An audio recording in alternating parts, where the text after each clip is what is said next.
So we can help somebody if they want to just talk or they want to write about what they've experienced, whether or not they've been sexually assaulted recently or in the past. Quebec's helpline for victims of sexual violence has been a success so far, according to the Montreal Sexual Assault Centre. The group launched a telephone and chat line in November of last year to support victims of sexual assault.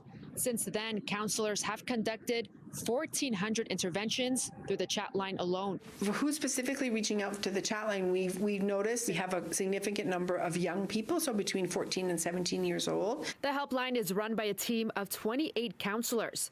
Anyone of any age can reach out. The chat service also has a feature that allows users to remain anonymous and have a confidential setting if they choose. There are 10 counselors who work on the phone line.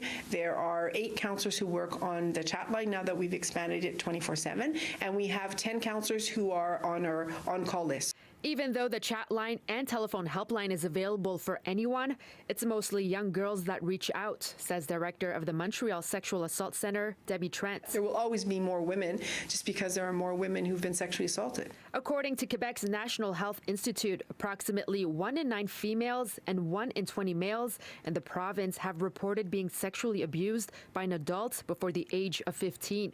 Melanie Lemay, co-founder of Quebec Against Sexual Violence, believes cases like these are usually underreported. A lot of times the reasons why it's so hard for youths to come forward is because the person who perpetrated the violence was actually a friend or someone that's close to them. More data from Quebec's National Health Institute shows nearly 90% of sexual abuse cases are committed by a person known to the young victim. So it's very complicated for them to feel that by speaking out, they're breaking something, a relationship, or even a network.